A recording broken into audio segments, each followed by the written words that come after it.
ദൈവത്തിനു മഹത്വം. ഏവർക്കും ക്രിസ്തുവിൽ സ്നേഹവന്ദനം. ചില ദിവസങ്ങളായി പരിശുദ്ധാത്മാവിൻ്റെ വിവിധ വശങ്ങളെക്കുറിച്ച് നമുക്ക് തിരുവചനാടിസ്ഥാനത്തിൽ ചിന്തിപ്പാനിടയായിട്ടുണ്ട്. തുടർന്ന് ആത്മാവിൻ്റെ ഫലം, ഗലാത്യ ലേഖനം 5:22 ആത്മാവിൻ്റെ ഫലമോ സ്നേഹം, സന്തോഷം, സമാധാനം, ദീർഘക്ഷമ, ദയ, പരോപകാരം, വിശ്വസ്തത, സൗമ്യത, ഇന്ദ്രിയജയം, അങ്ങനെ പ്രധാനമായി 9 ഫലങ്ങളെ കുറിച്ച് അവിടെ പറഞ്ഞിരിക്കുന്നതാണ് നമുക്ക് മനസ്സിലാക്കുവാനായിട്ട് കഴിയുന്നത്.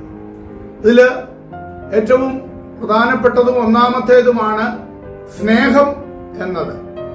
അഥവാ മൂലഭാഷയിൽ, ഗ്രീക്ക് ഭാഷയിൽ അതിന് അഗേപ്പെ എന്ന പദമാണ് എന്ന് നമുക്ക് അറിയാം. ദൈവകൃപയുടെ പൂർണ്ണമായ പ്രദർശനമാണ് ദൈവസ്നേഹത്തിൽ അടങ്ങിയിരിക്കുന്നത്. അത് കാൽവറി ക്രൂശിൽ വെളിപ്പെട്ട സ്നേഹമാണ്. ആ സ്നേഹം എന്നതാണ് നമ്മെ വിളിച്ചറിയിക്കുന്നത്. സ്നേഹത്തില് അന്യോന്യം സേവിക്കുവീൻ എന്നാണ് യോഹന്നാന്റെ സുവിശേഷം 5:13 പറഞ്ഞിരിക്കുന്നത്.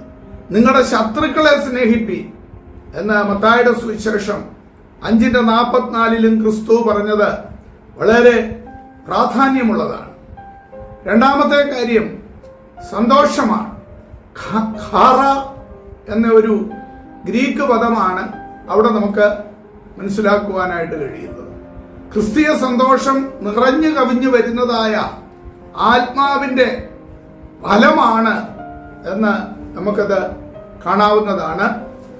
ക്രിസ്തീയ സന്തോഷം നീതിയും സമാധാനവുമായി ബന്ധപ്പെട്ടതുകൂടിയാണത്.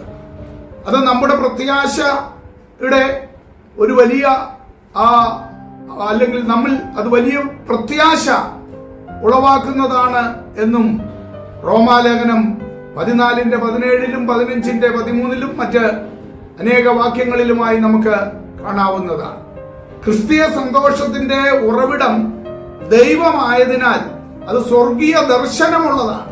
അത് ഈ ലോകത്തിലെ സന്തോഷത്തിലേക്കോ അല്ലെങ്കിൽ അതിനു വേണ്ടിയിട്ടുള്ളതല്ല.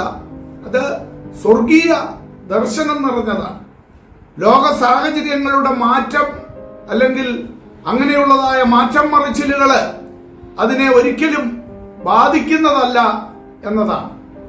മൂന്നാമത്തെ കാര്യം സമാധാനം എന്നതാണ്.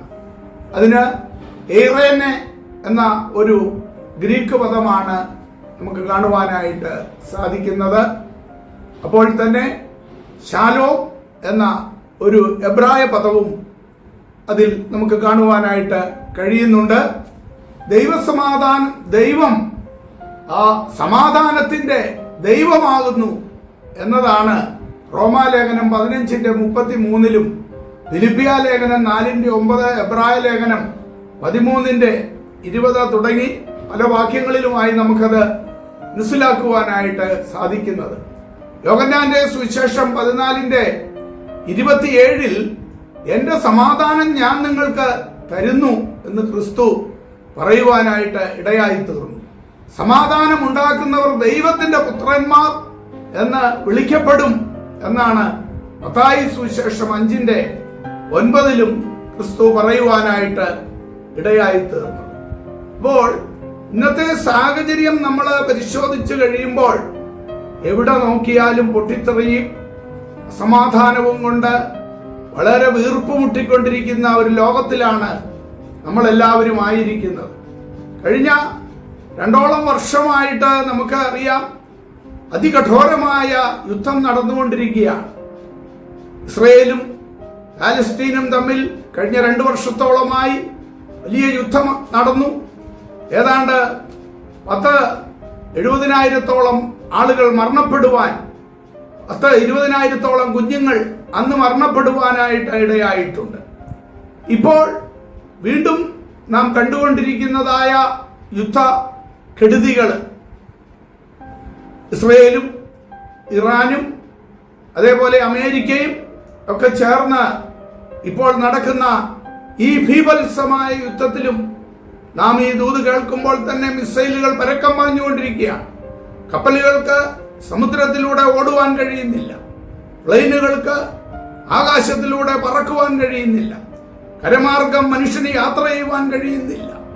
എവിടെയും ഏതു നിമിഷവും വലിയ പൊട്ടിത്തെറി നടക്കാം എന്ന നിലയിൽ ലോകം അന്താളിച്ചു നിൽക്കുന്നതായ സാഹചര്യമാണ് നമുക്കിന്ന് കാണുവാനായിട്ട് കഴിയുന്നത്.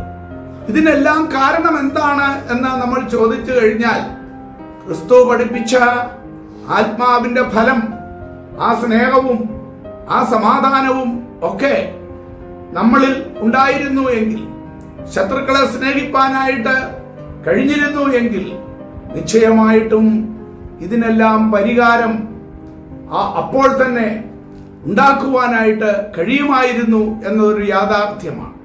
രാഷ്ട്രീയ ലോകത്ത് നമ്മൾ നോക്കിയാൽ തന്നെ നാളിതേവരെ 10-60 വർഷം ഒരു പാർട്ടിയിൽ തന്നെ നിന്നവര് ഒരു നിമിഷ നേരം കൊണ്ട് അവിടെ നിന്ന് മറ്റേ പാർട്ടിയിലേക്ക് മാറുന്നു.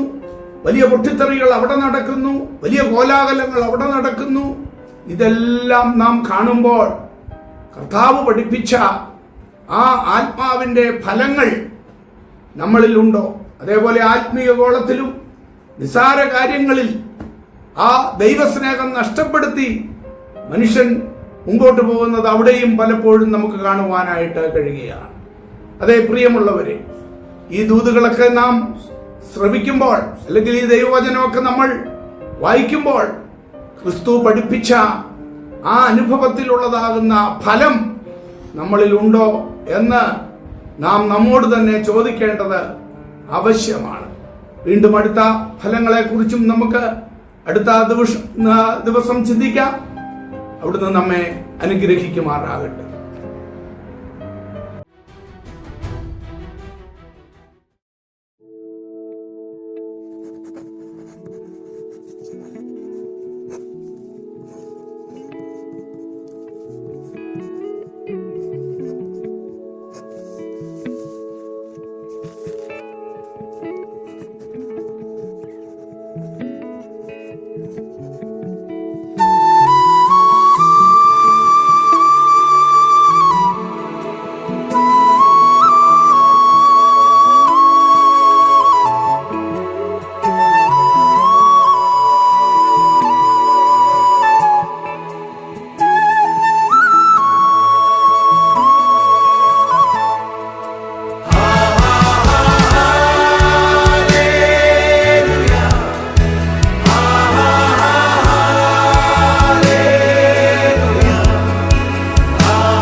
മഹോന്നത ദേവൻ പരമെങ്ങും വിളങ്ങും മഹേശൻ, സ്വർഗീയ സൈന്യങ്ങൾ വാഴ്ത്തി സ്തുതിക്കുന്ന സ്വർലോകനാഥനാം മശിഹ. പരിശുദ്ധൻ മഹോന്നത ദേവൻ പരമെങ്ങും വിളങ്ങും മഹേശൻ, സ്വർഗീയ സൈന്യങ്ങൾ വാഴ്ത്തി സ്തുതിക്കുന്ന സ്വർലോകനാഥന മശിഹ.